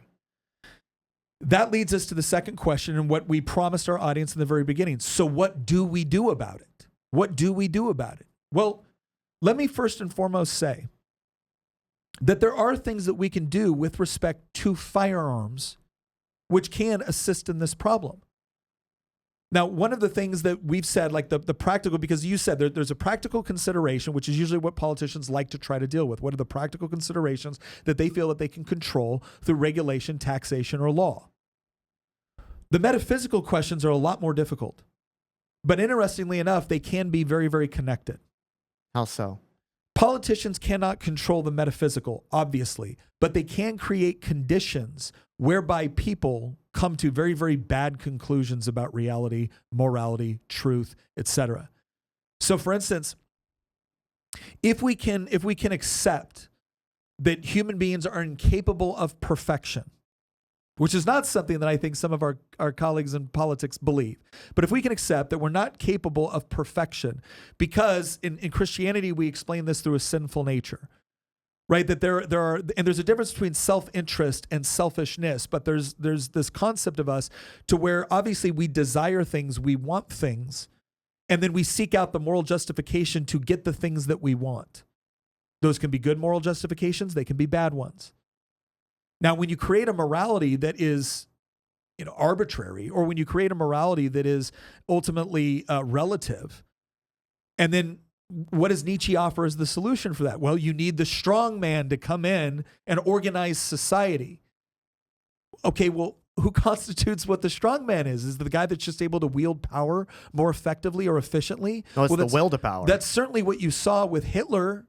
I mean, Hitler was handing copies of Nietzsche to Mussolini, because they looked at this provides the moral framework whereby we assume power. And because we've decided that we're the ones that are supreme, we not only have the ability to assume that power, we have the moral obligation to do it. That's a pretty dangerous philosophy. Now, put that aside and we say, well, no, yeah, but we believe in the classical liberal tradition, so we've rejected communism, we've rejected fascism. No, you haven't. One of the things that we've recognized repeatedly from the left is they have not rejected Marxist philosophy. They might have rejected fascist philosophy, but not Marxist philosophy, which is still inherently authoritarian and totalitarian. They just believe and also atheistic and yes, they just believe it's for your own good. Well, when you replace the moral foundation and you say that, okay, democracy will now be the way that we decide. Democracy combined with this kind of grainy vision of the best for the masses. Right? Well, you can justify a lot of evil if your only justification is it's for the greater good. And so now what we have is people that have said, I see human suffering or I see human harm. I want to mitigate that. And we can't leave it up to the individual. We can't leave it up to the family. We can't leave it up to the church because we've seen bad things that individuals, the family, or the church has done. And so therefore it requires this government intervention. And that government intervention, as long as it's democratic, means it's legitimate. That it's legitimate and has majority approval. And so if now what we're going to do is intervene on those areas which have traditionally been the province of the individual, the family, or the church, you thereby minimize the individual, the family, and the church. You, by necessity, minimize their role and importance within society by taking from it the things that used to be its responsibility. In a way, you are contributing to the knocking down of those foundations that Nietzsche was talking about in Thus Spoke. You are contributing to that leveling effect by doing that. Yes, because what you were doing is you were telling people in society more and more with every new government intervention, with every new program, with every new whatever it is, what you're telling them is you're not responsible. Somebody else is responsible. And therefore, if you're not getting what you want or what you need or what you desire or that which gives you self-actualization, something is wrong with society. Somebody is oppressing you. And now, either through government action or your own individual action, if government is not achieving you the results that you want, you now must take action to include violent action against those who disagree with you. So governments do contribute to that underlying cultural philosophy. And I would argue that the government constantly interfering on those things which were meant to be the province of the individual, the family, or the church has contributed to that. And it makes people feel more helpless because if you're not responsible for your actions, that might make you feel really good on some level, but it's like, well, it's not my fault. And that's one of the things that human beings, we try to avoid, fault. We can feel justified in poverty. We can feel justified in any host of situations if we don't think it's our fault. It provides a sense of moral righteousness. Now, it's not genuine righteousness, but it makes us feel better. And politicians, especially within democratic societies, have really globbed onto this idea that if I can remove responsibility from you, and now your only responsibility is to keep me in power because I'm the one that's going to take care of you. Well, that's an appealing narrative. That's an appealing narrative. And so that's how I would answer your first question is that yes, there's some people which have good intentions, but that's also what the road to hell is paved with. It's important to understand that, again, ultimately within politics, within human action and behavior, we are dealing in trade-offs. And if the only trade-off you're willing to give me in order to solve this problem is we are going to systematically make it more difficult for innocent and good people to be able to defend themselves, let's just say innocent and law-abiding people to be able to defend themselves in order to try to deal with the underlying nihilism which is fueling these school shootings, I'm going to tell you that's not a good trade-off. Not because I want there to, not because I think school shootings are an acceptable price to pay, I don't. But because I don't think it's going to actually achieve the end state. And because of your failure to try to properly understand the metaphysical or the moral components which are fueling this, you're just exchanging one bad thing for another bad thing. Whereas, and this gets into your second question, what do we do about it?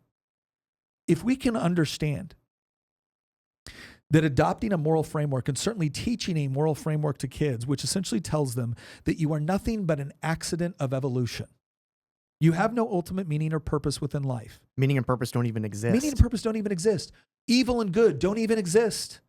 They're social constructs. Well, if they're social constructs, if they're purely social constructs, they automatically lose a certain degree of moral authority. Because now what you're telling me is I'm only being directed by society based off of what the majority prefers. And what they instantly learn is, well, is the majority really in charge?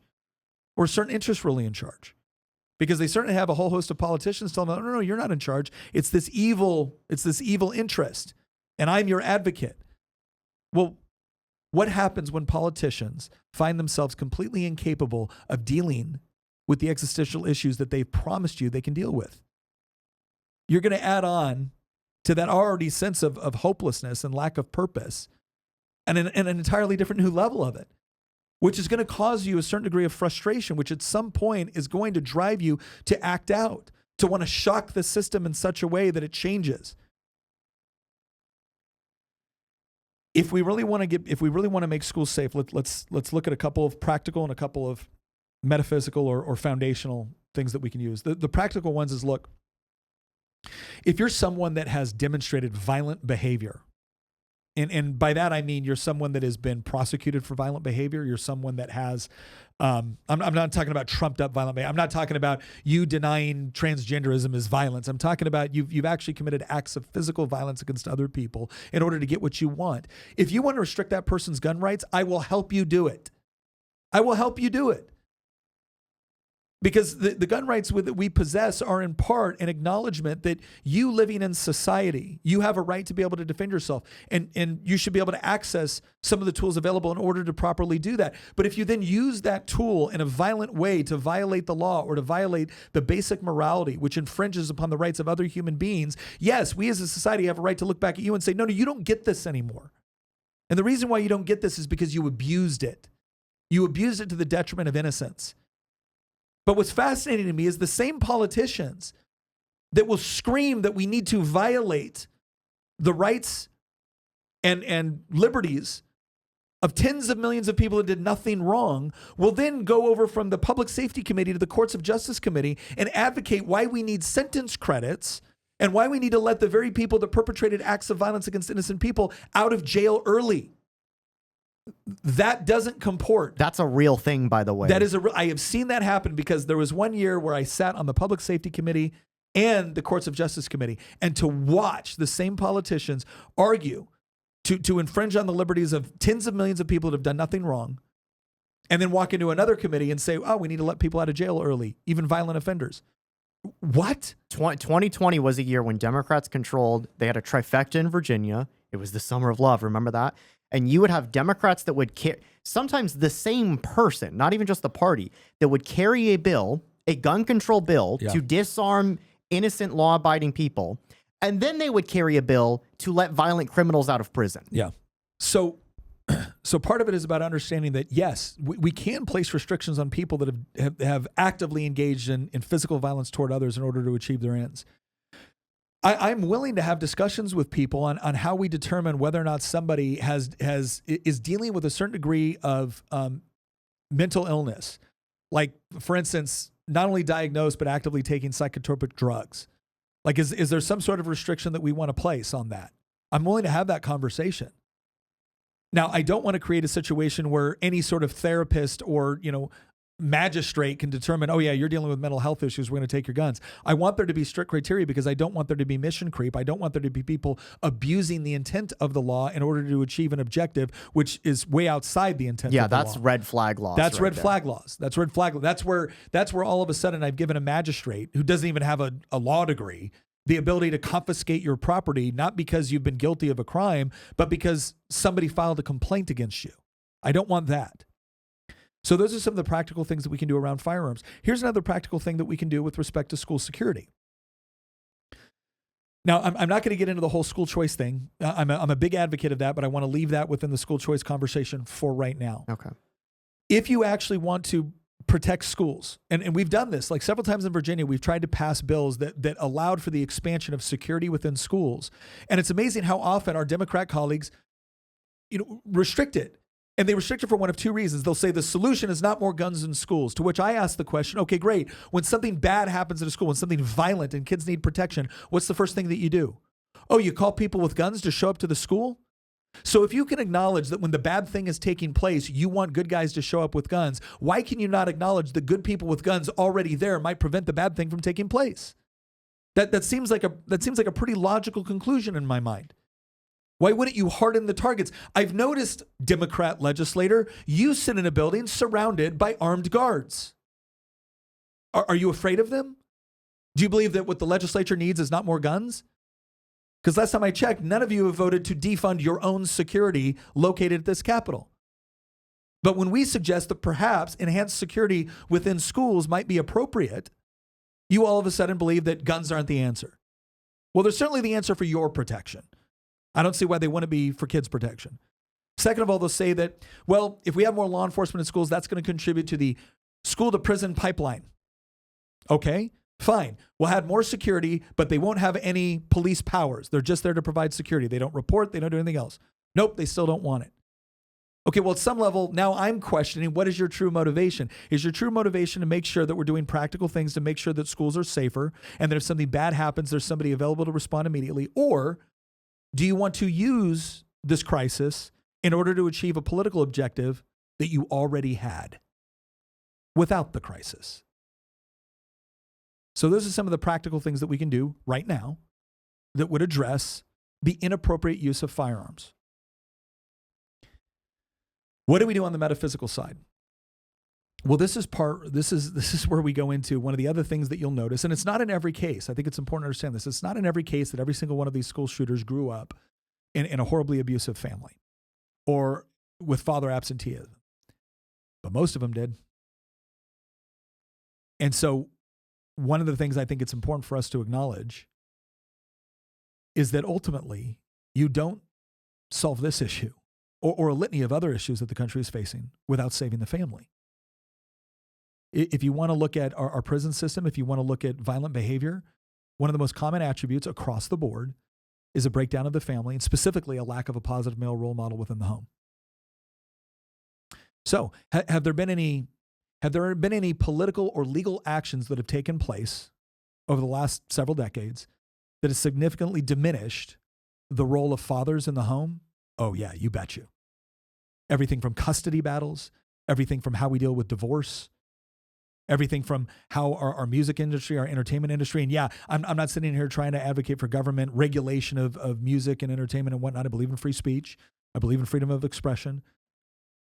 But I think we need to do a better job as parents understanding that we can delegate authority to educate and entertain our children. We cannot delegate responsibility for what happens when we engage in that sort of delegation. And this is not something, this is one of the things that I think bothers people so much, is because they want the political solution. Not because it will actually achieve the intended end state, because once again, it's a form of passing off responsibility from me as a person, as a father, as a member of a community, to a politician, to where I can sit back from a safe distance and say, yep, they're the problem. We just need to elect better people. No. Ultimately, we need to choose to be better people, and it's really hard to do that when you've replaced any sense of responsibility, any sense of objective truth, any sense of objective morality with postmodernism, with deconstructionism, with nihilism, with militant atheism. These things don't work. And we're living... No, we're living, they work. Well, yeah, they work in the way that we didn't, that nobody should want them to.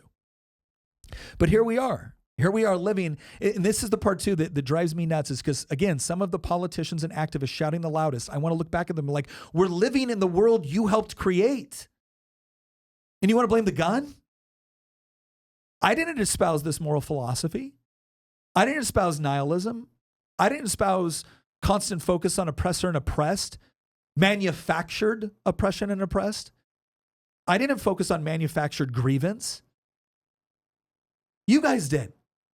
I didn't advocate for the destruction of the traditional family. I didn't advocate for father absenteeism. I didn't support legislation which diminished the role of the family within society. I didn't sponsor legislation that believed in the near monopolization of government control over primary and secondary education. I didn't do any of these things. You did. And now you don't like the results. And instead of engaging in just the slightest amount of introspection, gosh, maybe this grand new cultural narrative that we've crafted so carefully over the last 60 years isn't producing what we wanted. None of that. Nope. It's just the guns. And it leads me back to what I wrote in that paper. Because I didn't just write a paper that said, yeah, postmodernism is going to be the biggest ethical question facing the intelligence community. What I said is that we are living now in a society where you start to see this transition taking place, where there was more and more skepticism over faith. There's more and more skepticism over individual liberty or property rights. And the initial step, and you really see this become more prominent within the 1960s,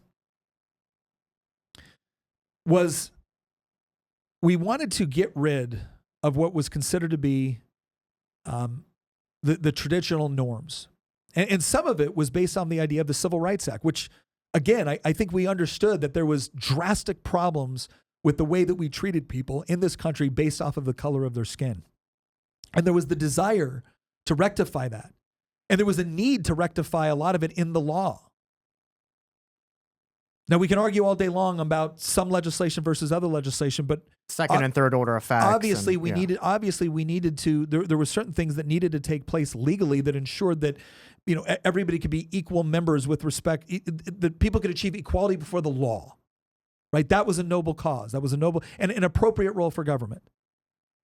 But then there were other things that happened on our college campuses that happened culturally and philosophically with the way that we viewed the traditional family, with the way that we viewed sex, with the way that we viewed morality. And what was happening is you were still living in a society where the underlying moral foundations were still present. And so you had people that had the luxury of saying, I want the good effects of God. I want the good effects of those moral traditions, but I don't want the author of them. I want to be able to explore into these other areas because I find these things fun. I find these things pleasurable. And now I want to be able to engage in them without the sort of moral boundaries that your God has established. I want the fruits of Western civilization, but I don't want the responsibility to uphold and defend and promote and hand it off to the next generation. Yes, I like your prosperity. I like your security. I don't want any of the things that actually made those things possible. I don't see a connection between those things. I see the fence, but all I see is a barrier to what I actually want to do. I don't want to ask any questions about why the fence was actually put up there in the first place. Chesterton was a bit of a genius. And so it's the knocking down of those conditions. But again, you were still living within a society that still grew up with the. Well, now you've had multiple generations. And the argument that I made in my paper is that when the moral underpinnings are still there, you can actually live it up. Right? It's like when all of your debt is paid off and you're making good money, you can get a credit card and you can start to run up the credit card and you might be able to get another one and run that one up and another one and run that one up. But sooner or later, you're going to have to pay it. Sooner or later, you're going to pay the price. And what my argument is that we went from, I want the results of these traditions and ideas, but I don't want the author of them.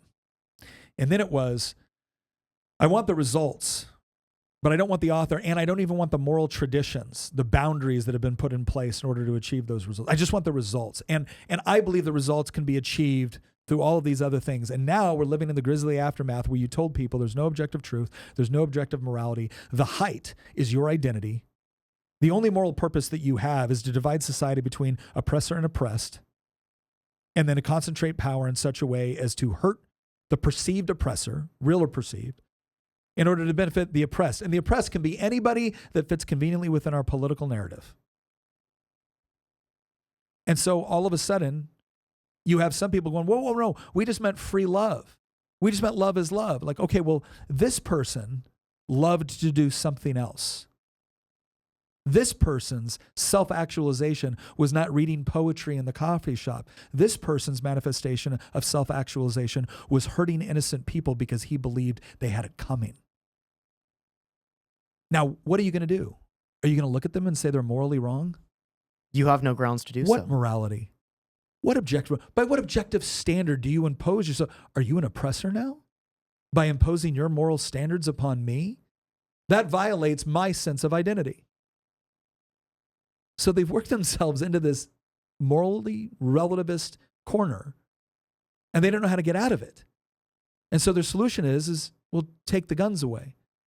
Okay, and after you've done that, and now you have an unarmed population combined with a nihilistic, morally relative society, what do you think happens next? You will get, this is an extreme example, right? But you'll end up getting a Stalin or a Hitler is what would naturally happen. And I understand that there's hyperbole attached to using those names, right? But some people's eyes kind of glaze over. But the point that you're getting to is that when you have no limiting principles, this is something that I've seen progressives and even some classical liberals bring up before, where they say, where's the limiting principles on the right? And they mean like the reactionary right. Yeah. I would actually counter with, where's liberalism's limiting principles? Yeah. Because if progressivism simply says that, the only thing that matters, the only higher principle to aspire to, there's nothing else that you have to answer to. There's no metaphysics. The only thing you answer to is individual self-actualization. That is what everything in society needs to be oriented around. And that is what modern day progressive liberalism is. It's about maximizing, it's Maslow's hierarchy of needs, basically, right? How do we just maximize individual self-actualization? If that's the only limiting principle that you have, then eventually what's going to happen is that every single one of these guardrails that progressivism has really inherited from Western civilization will fall by the wayside, many of which already have. And then you will lose control of the plot. What will eventually happen is you get San Francisco everywhere, basically. Yeah. Right? You lose the ability to enforce even the rule of law. Well, even when they let's in the most generous rendition of let's say progressive philosophy, they would say it's not just about self-actualization, because they obviously don't want the Hitler self-actualization. They want the self-actualization combined with the noble ethic of do no harm. The problem is that the way that they seek to achieve it is always through concentration of power, redistribution, and they're always causing harm to somebody because their solutions are reliant upon the coercive force of government. So they're engaging in harm no matter what they do. So how do they morally justify that? Oppressor versus oppressed. This is why I said you would get San Francisco everywhere. Yes, because somebody's going to be harmed, but it's okay because we're harming the oppressors. Who are the oppressors? Anyone who disagrees with us. Well, that's pretty convenient. And that's where we find ourselves right now. And the question is do you want to be living in an unarmed society when that works itself out to its logical conclusion? And I hope the answer is no. I hope the answer is one of the things that we've learned through history, and one of the things that hopefully we've learned through the 20th century, is that mankind is not perfectible. Mankind is not perfectible. We can do better through our traditions. We can do better to some degree through law. But as John Adams pointed out, our Constitution, and therefore our system of government, was created for a moral and religious people and is totally unsuited to any other. Because if there isn't some sort of objective standard for morality, for right and wrong, for truth, that's not a liberating experience. That leads to the sort of violent anarchy that we're currently seeing in many respects.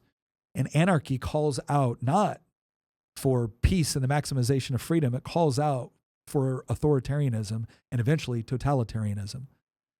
And so to sum all this up, here's what I'd say. There are practical things that we can do and should do. And a lot of that comes with not punishing people that have done nothing wrong, but punishing people that have done something wrong and ensuring that they don't have the means to be able to hurt the innocent. We can also have a discussion on how we make schools safer. We can also have a broader discussion on our education system and how maybe some philosophies espoused, especially within our higher education, might have contributed to the sort of moral decay that we're actually seeing within our society. That's at least a good question to ask. Even if we're not simply proposing that the government, stop it, we might be able to reasonably propose that the government not subsidize it and allow these ideas to actually stand on their own 2 feet instead of constantly being enhanced with taxpayer dollars that the taxpayers don't necessarily want to go there. But the broader question, and Christian articulated this, and I hope I have as well, the broader response to this is ultimately going to be found in, once again, re-embracing objective truth, objective morality, and the proper responsibility of the individual, the family, and the church within society, not just government. Because the moment we cede the responsibilities of everything else to politicians, well, then now you are effectively just ruled by politicians, and morality becomes nothing more than what they've decided they can coerce or enforce. And what we're seeing right now is a lot of people that are struggling with a sense of hopelessness, with a lack of purpose, who don't know how to deal with any sort of negative outcome, who don't know how to contend and be resilient, and therefore lash out in order to make sure that people feel the same pain they're feeling. And they have created in their mind not just the ability to do this, but the moral justification for it. So that's what we need to combat. And I think what I've come to the conclusion of is that when you have a society that does have a firm faith in God, when you have mothers and fathers that take seriously their responsibility, not just to have kids or to provide for their kids, but to actually raise them up and direct them in the way that they should go, that teaches and instills a strong sense of objective morality and truth, rooted in the only thing which can actually provide a firm foundation for those things. You don't completely eradicate violence within society. There will always be times where, despite the best efforts, bad things happen. But at least then we'll be able to point to the actions or the motivations within a particular context and say, that's what we need to combat. That's what we need to try to mitigate. But we do so by fostering a society which understands the proper role for the individual, the family, the church within our society, not just politicians. We are currently living in a situation where we have allowed government to grow at the expense of all of those other institutions. And there are some people that are simply unwilling to recognize that this is the logical outworking. So, the good news is that in so many of these cases, strong families really can be the answer for it. Not in 100% of them. Mankind is fallible. But the thing that I want people to walk away from, feeling a greater sense of actually empowerment, is that ultimately I don't believe the solution rests exclusively or even predominantly with who you elect as much as it does with the sort of interaction and relationships that you build with your own children within your own community. This doesn't mean the political is not important. It really is, because what we've seen is how bad things can get when you have the wrong moral and political philosophy and power. But don't let anybody convince you that you don't play a big role in how this impacts you, your family, or your kids. More people taking personal responsibility and embracing it not as a burden, but as a privilege is ultimately, I think, what's going to lead to the massive reduction of this sort of incident. Having said all that, to the victims' families, I cannot tell you how much I think we all feel for you and what you're experiencing. Losing a child is perhaps the greatest grief that anybody can possibly feel. And please know that for our part in this channel and what we talk about, we're never flippant about it. We try not to be flippant about it. And we do want genuine solutions. But we want to make sure that all of those solutions that we offer are rooted in a proper understanding of the problem, not simply a desire to feel morally superior. So with that, please know that we are praying for you and that we are diligent in our efforts to try to create the sort of society where these things do not happen. The last thing I have to do here, and again, I'm going to leave it at that. Thank you very much for joining us for this episode, and we'll see you next time.